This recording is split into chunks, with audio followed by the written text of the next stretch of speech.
ঠান্ডা ঠান্ডা কাঁচা আমের জুস খেতে কিন্তু দারুণ মজার। টক ঝাল মিষ্টি সব কিছুর কম্বিনেশনে এতটাই মজাদার খেতে, আর গরমে একদম প্রশান্তি মেলে এই ঠান্ডা ঠান্ডা কাঁচা আমের জুস খেলে। কিভাবে তৈরি করবেন পুরো ভিডিওটি দেখে নিন। প্রথমে আমের এই উপরে খোসাগুলো ফেলে দিতে হবে। সবগুলো খোসা কিন্তু আমি ফেলে পরিষ্কার করে ধুয়ে নিয়েছি।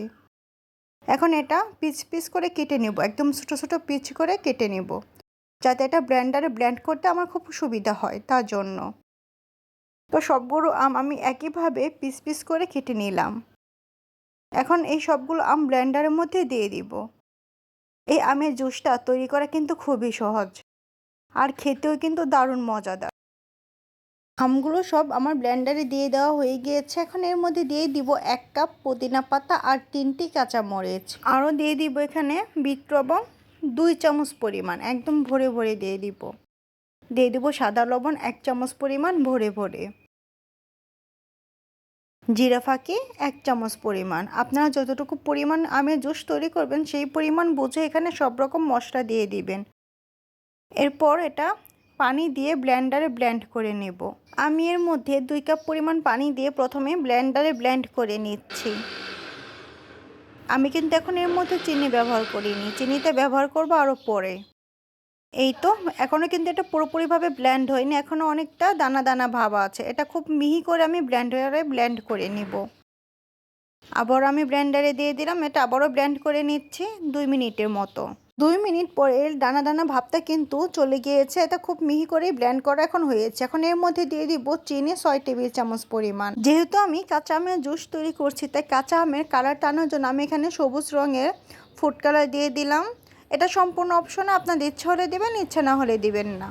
তো এটা দেওয়ার পর আবার আমি খুব ভালোভাবে ব্লেন্ডারে ব্লেন্ড করে নিব আরও 3 থেকে 4 মিনিটের মতো। 3 থেকে 4 মিনিট পর এখন এটা একদম পুরোপুরিভাবে ব্লেন্ড হয়ে গিয়েছে, মানে কাঁচা আমটা খুব সুন্দরভাবে মিহি হয়ে গিয়েছে। এখন এর মধ্যে দিয়ে দেবো একদম ঠান্ডা ঠান্ডা পানি। তো পানিটা দেওয়ার পর আবারও এটা আমি ব্লেন্ডারে ব্লেন্ড করে নিব। 2 মিনিটের মতো ব্লেন্ড করে মিশিয়ে নিলাম। আমের এই জুসটা কিন্তু এখন অনেকটাই ঘন আছে, তো এত ঘন আমের জুসটা খেতে ভালো লাগবে না। তার জন্য আমি এখান থেকে অর্ধেক পরিমাণ জুস এই জগের মধ্যে দিয়ে দিব। তো প্রথমে আমি দিয়ে দিলাম আইস কিউব, তারপর এখানে দিয়ে দিব আমচুর পাউডার। এই আমচুর পাউডারটা কিন্তু অবশ্যই দেওয়ার চেষ্টা করবেন, দিলে এই আমের জুসের স্বাদটা বহু গুণে বেড়ে যায়। আর আপনাদের হাতের কাছে যদি আমচুর পাউডার না থাকে তাহলে আপনারা আমচুর পাউডার ছাড়াও এই আমের জুসটা খেতে খুবই মজা লাগে। তো আমচুর পাউডারটা দিলে এর স্বাদটা একটু বেড়ে যায়, ব্যাস এতটুকুই। তো খুব ভালোভাবে নেড়ে মিশিয়ে নিচ্ছে। আর হ্যাঁ, আমচুর পাউডারটা কীভাবে তৈরি করবেন এর পুরো ভিডিওটি কিন্তু আমার ফেসবুক পেজে দেওয়া আছে, অবশ্যই গিয়ে দেখে আসবেন। তৈরি করা খুবই সহজ এই আমচুর পাউডার। অবশ্যই আমার এই ফেসবুক পেজে গিয়ে আপনারা দেখে আসবেন কীভাবে এই আমচুর পাউডারটা তৈরি করে নিলাম। তো আমি লবণ আর লাল মরিচের ফাঁকি দিয়ে এখন এই গ্লাসটা একটু গার্নিশ করে নিব। এভাবে করে আমি 2টি গ্লাসেই গার্নিশ করে নিচ্ছি।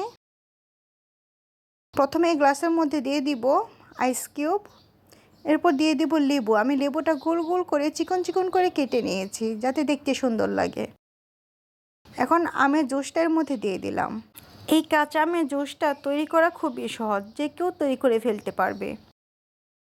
এই তো তৈরি হয়ে গেল দারুণ মজাদার কাঁচা আমের জুস। এটা খেতে যতটা মজা, মানে আমার কাছে এতটাই ভালো লাগে যে এই কাঁচা আমের জুস সেটা বলার মতো না, ঠিক এতটাই মজা হয়েছে।